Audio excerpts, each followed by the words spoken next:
Well, hello and welcome back to Around the Museum with Joe and Diane, where we haven't really moved on very much from the last two episodes. We're still standing in the same spots, but this will be the last program using our bones and the like. And obviously, we've had Ezekiel to help us along the way, where we've talked about all kinds of design, everything from the spine to the limbs to the ribs to everything, and the amazing design. But we're going to predominantly talk about skulls today. But I would just like to ask a quick little question that we didn't get to actually about ribs, Diane, and about Adam, right? Because of course we have our ribs, and we talked about how well designed they were and how they fit together, and they've even got little joints that they joints that we're able to breathe. But it says in the Bible that God made Adam in his image, and he said that it wasn't good that man should be alone. So God took a rib from Adam, and with this rib, he made Eve. Now, does that mean that, did Eve have an extra rib? Did Adam have a missing rib for the rest of his time? Did his offspring, did men used to have more ribs? And what's going on with this ribbing issue? Yes, I used to get skeptical students come and laugh and say, oh, look, the male skeleton and the female skeleton have the same number of ribs. The Bible must be wrong because didn't God take a rib out of Adam, so the males should have fewer. And I used to tell them to go back and learn their high school genetics, because taking a rib or even a piece of a rib out of a fully grown male, that is an acquired characteristic. In other words, that's happened after Adam has been made and is fully formed. Now, the interesting thing is that bones can regrow provided you leave in what's called the periosteum, which is the external layer of fibrous tissue. But even if it didn't regrow, but it does say that God closed up the place that where he had taken tissue from his side. God put man to sleep to be able to take the rib. Yes, so first of all, God put man to sleep, took tissue from his side, and it's reasonable assumption that it was ribs. You put your hand on the side of your body here, you feel ribs. And then it said God closed up the place with flesh. Well, God had just made Adam's whole body, so closing up the place with flesh, you're repairing the damage, as it were. Not a problem for God at all. We're not talking stitches. No, that's right. He's just made an entire human body, so just get a bit of tissue to heal there. After all, that's what happens when we have a wound and the flesh regrows. So for a start, it does tell us that God closed up whatever defect was left there. So that's not a problem. But even if he hadn't and there was a gap left there, that is an acquired characteristic. It's not going to change Adam's genes. So the next generation will have a normal set of ribs. And I used to tell that they were usually male students who came and scoffed at me. So I used to say, well, if you lost a leg in a motorbike accident, would you then breed a family of one-legged kids? And they'd look at me and say, they got the point. Well, and actually it makes a really interesting point, because what you're saying then is that just because Adam, who was a fully functioning, fully created human being, even if he completely lost the rib and it hadn't been closed back up, doesn't mean that his offspring were going to be missing a rib either, because that's not how genetics works. And that's a problem for evolution, particularly if you think of the idea that that nature and the way that you survive and how you survive and what's happened to you in your lifetime, none of that is going to be passed on to your children. Like if you lose a leg, you're not going to give birth to somebody who's also not got a leg. That's not how it works. That's right. And that was a serious problem when ancients, well, not really ancient, but old scientists around the time of just before Darwin were trying to work out how evolution might work. And in fact, there's a famous theory called Lamarckianism, named after a man named Lamarck, who said that acquired characteristics were passed on, and somehow that did affect the inheritance. And that is because they didn't know about genes, so they could be forgiven for that idea. But modern day scientists cannot. No.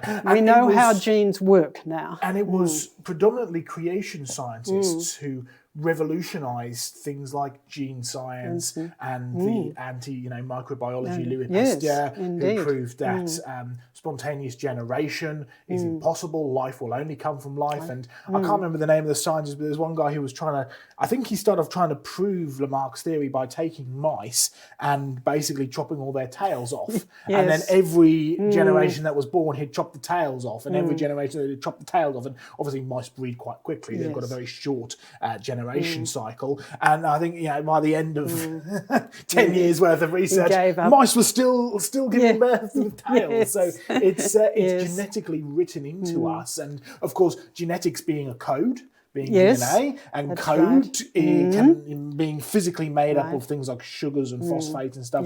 It is a coding material made out of non-coding substances, which means it's a design. That's right. It's information. Information has to come from a mind. Information involves plan and purpose. It's not just random atoms running into one another. Yeah.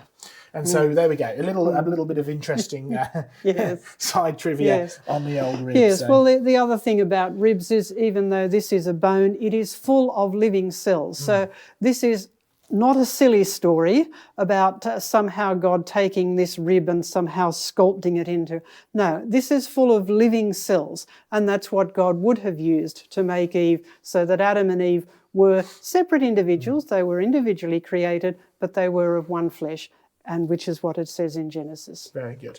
Well, let's go over to Ezekiel then for a moment, because we're going to predominantly talk about the head and the skull and all of the particular parts of that. And we've got another human skull here. Unfortunately, he's missing his mandible or his jawbone, and it's sort of been stained a little bit artificially by being buried in the garden for a bit. But these are all, by the way, as we've mentioned before, perfectly legal for us to own as a scientific institution, and we have legally acquired these, and it is perfectly fine for us to have and use them in the form of education. But just talk to us for a moment, Diane, about some of the design that we can see in the skull. So we've obviously talked about how we're designed to be upright, and it's designed to be on the top, and we spoke about the spine and the atlas and bones and how it fits together. But what about things like the eye sockets and the way that they're positioned, and these zygomatics that are on the side and the nose, and how does it all fit together in terms of this question of design and what their function is?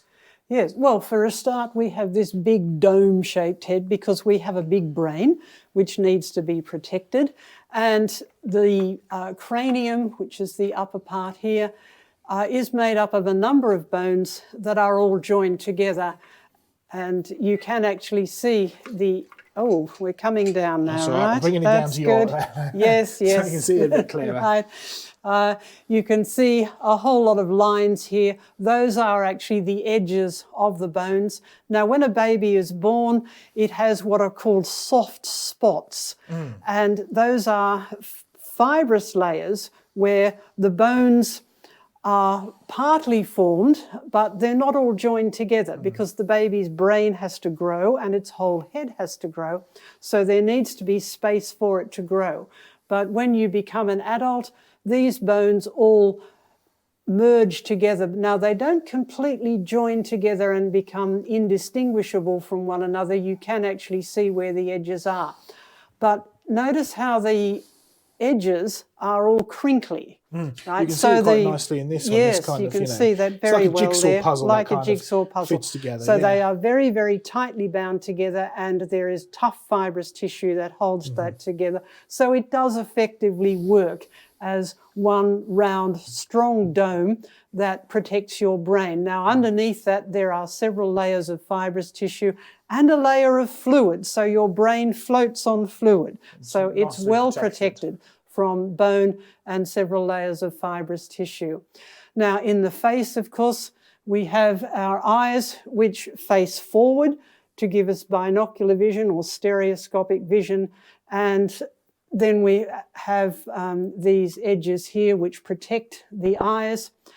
We have a distinguishing feature in the bridge of our nose, actually, in that it sticks out like that. That is not a feature that's found in apes, having a nose that sticks out like that.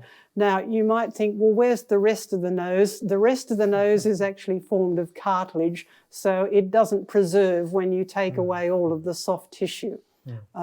So just going back to that sort of point about the bridge of the nose, Yes. we have a example of Lucy, Yes. Australopithecus afrohensis, which is now actually regarded as a fairly bad reconstruction, even by modern scientists, because they was deliberately tried to make them look more human. But one thing, even though they've given her a few very human set of teeth, we'll come even to though the reality is we haven't found a single one of those teeth. But if we have a look, what do we notice about the nose compared to the human? There's no bridge. In other words, Lucy would struggle to wear glasses. Yes, indeed. So we can be grateful that we've been given a bridge of the nose That's in our right. fallen world. In our fallen world glasses. where our eyes degenerate in older age, yes, or sometimes even in younger age. And we spoke about indeed. Lucy last time, actually, on the last series, and about many of the different ape skulls and stuff as well, and about how they're simply not humans, or even close to being humans, or anything. It's, the other interesting thing about the original Lucy skull is these darker bits here. That's all that they found of the skull. The rest of that is a reconstruction, which is a posh word for fake bits. And glued back together how they want it to how they want it to be. At least they have been honest about the bridge of the nose. They have been very dishonest about the shape of the jawline here. Now, they have found other Australopithecine fossils, and they show that Lucy had a V-shaped jaw, whereas you can see here, this is a nice curve. This is, in geometry terms, it's a parabola. Right. So we have a parabolic shaped jaw, and the lower jaw will, of course, match that. But Lucy's jaw was a distinct V shape, so it was an ape's jaw. So putting this parabola shape into a reconstruction of Lucy's skull, that's fake, I'm afraid. That's another place where, for the convenience of the evolutionary theory, they've manipulated the truth. But going back to the human face, we have a very vertical face with a small jaw, but we have another distinctive feature here, and that is a chin. And apes don't have that either. So bridge of the nose and chin, distinctive human features, the parabola-shaped jaw, and the arrangement of the teeth. And at the side here, we have attachments for the muscles that you can feel in the side of your face when you chew and when you speak. Yeah, and of course, it is that design. It's not just for chewing and moving. We are designed to manipulate our jaw and our muscles in a way that we can produce speech. Yes. Which is something, God speaks. He spoke everything to existence. We're made in the image of God, and so we speak. And so there's a connection there of design that we differ from the apes, because we're not just here to make random sounds and calls. We're here to actually manipulate ourselves into speech. And of course, large brain capacity as well, for our ability to be able to produce thought and to turn that into language, which is, again, different from the apes as well in terms of brain space to body proportions. Yes, that's right. Now, these little holes here are where blood vessels and nerves come out from the brain, and in our face here we have lots and lots of tiny little muscles which give you all the subtle movements that you need for speech and facial expression. So you have nerves coming out here and going into all the muscles that will be in the skin and fibrous tissue that covers this, and in our lips. Well, what about the jaw itself in terms of the movement and the teeth? I mean, unfortunately, it looks like he's lost a few teeth in his that's such as the fallen world that we live in. Afraid So are we dealing? We're obviously dealing with a hinge here, I'm assuming. Underneath yes, the back. that's a basic hinge joint, but it does have some movement from side to side. Yes, yeah, because you can kind of move it a little bit. That's right. So it's not a pure hinge joint. It's another one of those subtly curved joints that's strong in the basic hinge movement, but enables some manipulation from side to side so that we can chew things properly, and also in the way that we speak. Yes. And fit it together. So with teeth as well. So, Yes. I mean, some people would say that we are there's this kind of distinction with teeth. People would try and distinguish between this is clearly a carnivore's teeth, this is clearly a herbivore's teeth. Now, there are problems with those because we find anomalies. Yes. We find examples where you have very clearly looking, carnivorous type animals which are eating plants, and you have very sort of, depending on the situation, animals which are stereotypically herbivores which only eat meat. So you get anomalies of this, and obviously going back to the original creation, everything was very good. But biologically, are our teeth carnivores? Are they herbivores? Are they omnivores? And how does that fit into to creation as well? Well, the interesting thing is we have a wonderful mixture of teeth, and that is a good way of explaining that teeth do not tell you what an animal eats, they only tell you how it eats. The teeth at the front of our mouths are good for cutting. They're called incisors, as in incision. And the sharp pointy ones are called canines. And then we have some thicker ones with these ridged surfaces here, and they're good for grinding. Now, whether you eat a piece of meat or a carrot, you're still using the same teeth. So it's a good example of how your teeth don't tell you what an animal eats, because we know from our own teeth, we use the same teeth to eat anything. So if you're a vegetarian or if you're a dedicated meat eater, you have the same teeth. And so don't look at an animal's teeth and say, aha, that one was a terrible killer and this one was a calm, happy vegetarian. No, that won't tell you at all. Well, just thinking, going back to the eyes and talking about the way that it's structured. So you've got these big sort of gaps in these holes here in the eyes. Yes. So is this where he sort of goes into the brain? That's where it's connected to the brain. The round hole at the back is for the optic nerve. Yeah. And but there's also a number of other ones there. We have to remember that our eyes move a lot. In fact, they're moving all the time. Tiny little subtle movements.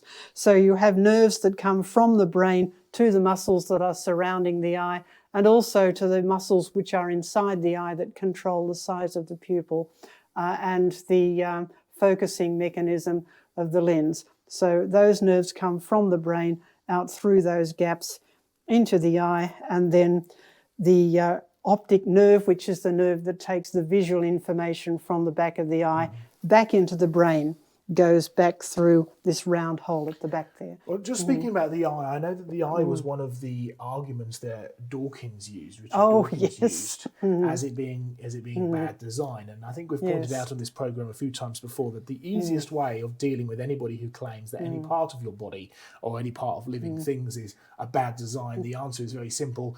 Go and make a better one, and then you'll have a chance, right, of making that argument. And we've come nowhere near close to. I mean, we've got some pretty sophisticated cameras here in Creation Research that we're using, and even they failed on us the last episode, didn't they? And shut down and stopped working. But neither of our eyes have failed us yet, even though we've had to have corrective lenses and stuff like that on them. But just briefly talk about the argument, because it was something to do with the way that the retina works, which is that part of the eye and the blood vessels. And what was he suggesting that a better design would be? Well, he was suggesting that it was backwards designed.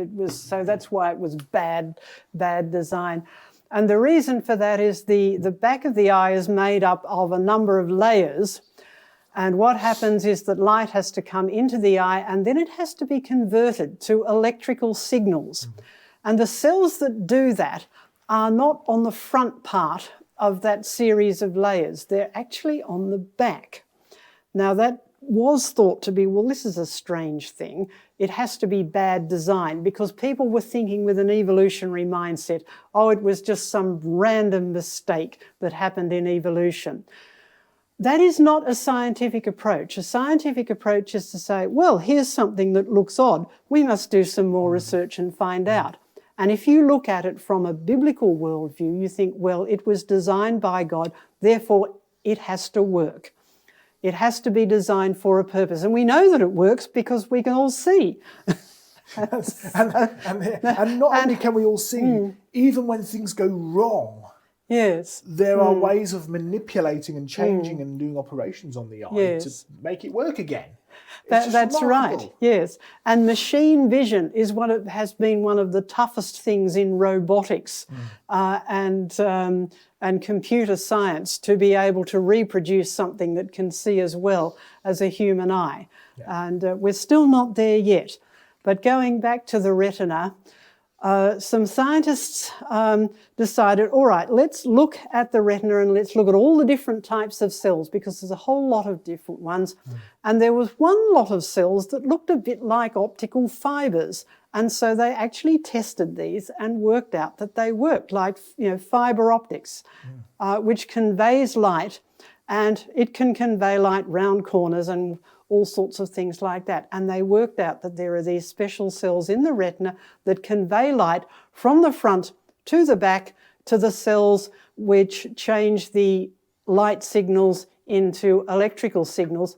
And it's a good idea to have those cells at the back, because they are near other cells which can help maintain them, because they have to live for as long as you live, or your retina has to work for as long as you live. So it's a good place to have them. And there are these cells that convey the light to them, and they actually correct a few aberrations that happen because of the physics of actually focusing light that happens in cameras and other optical devices as well. So in fact, the retina is optimal design, and the scientists who did this study, that's what they wrote. They said, this is optimal design. Now you can find the references to that study in our fact file. If you go to the Creation Research website, creationresearch.net, go to the fact file and just look that up, look up retina.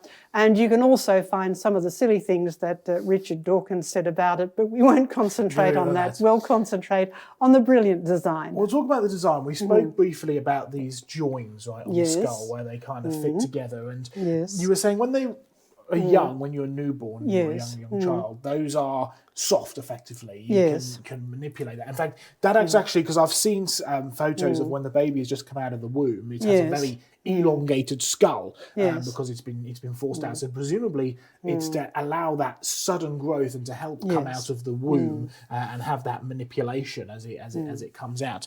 Because we've actually got, this is a cast of a skull, of an adult skull, which has been clearly manipulated while it's been young, and then it has kind of been stuck like that. It's one of these elongated Peruvian skulls from head binding. So the fact that you're able, what I find fascinating is that you're able to manipulate and change a skull to such a point, but it still functions. Because this is a person who clearly grew up and got to adulthood before he died. Yes, indeed. And so what has happened here, these are separate bones when a baby is born. These are all separate bones, and there's just a layer of fibrous tissue joining them up. So they can be manipulated so that they are pushed out of place, as it were. So that's what has happened.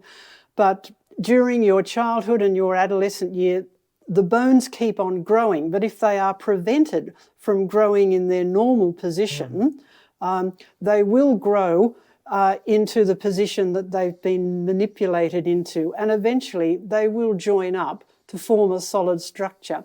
But it will be a distorted solid structure because they've been prevented from growing into their normal place while there was still fibrous tissue between those bones rather than solid bone. Yeah, so it's not an alien or anything like that that's visited in the past. No, that's right. Yes. Actually, a good evidence that man is made remarkably resilient to all forms of change and manipulation, and it's still able to survive. And that's something that I find Chinese fascinating. did it with the feet. Indeed, yes, it's just amazing, when you think about the amount of trauma that your body can go through and still be able to survive. And you can see this even with, this is another example that we've got of a jawbone, right? And he's missing a fair few teeth. Yes, missing quite a lot of teeth, obviously extracted fairly early in adult life, and the jaw will continue, it will heal up, but because there are no teeth there, you don't have any sockets, so it will just so there heal are clearly up teeth here until much later in life, and probably up into death because there's still all the sockets there. You can see even this tooth where there's a random molar at the back there with a filling in it, so he clearly had issues with his dental health. But it just amazes me that you can do something as traumatic as rip your teeth out,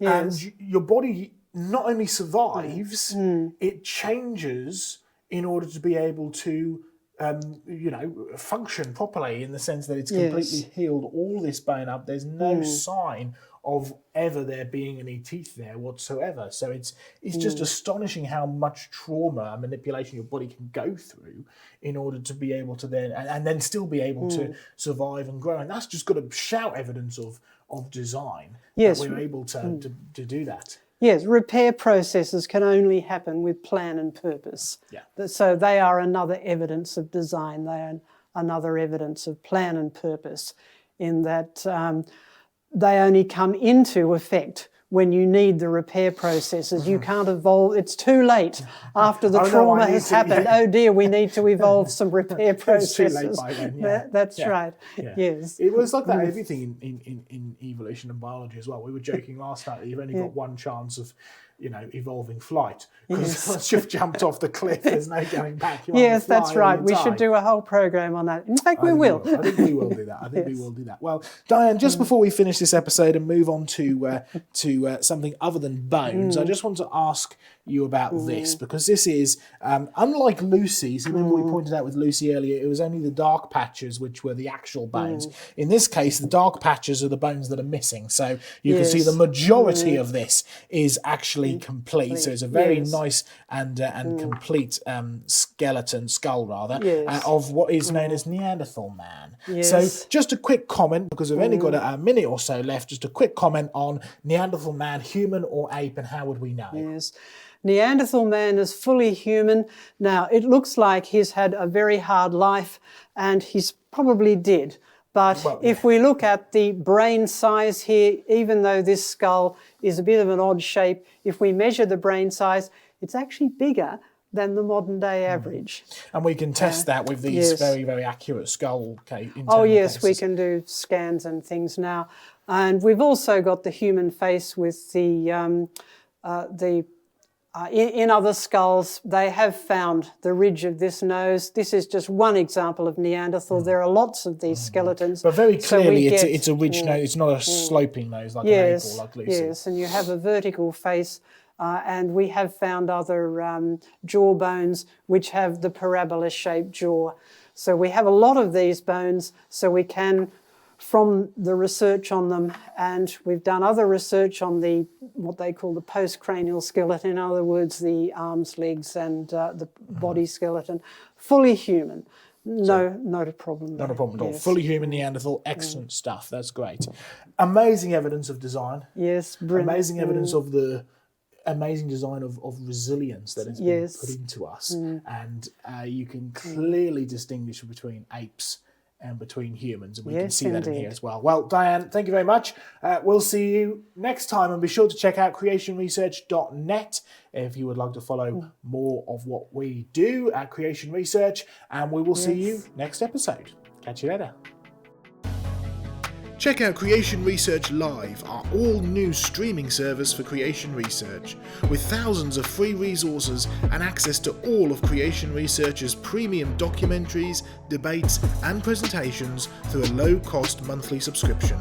Find out more at creationresearch.live. Got questions? We've got answers. Check out askjohnmackay.com to see Q&A articles by experts from around the world. See also the creationfactfile.com website for latest evidence news from Creation Research. Be sure to join us for Creation Conversations, a weekly live broadcast with the whole Creation Research team dealing with different topics from creation, evolution and the Bible.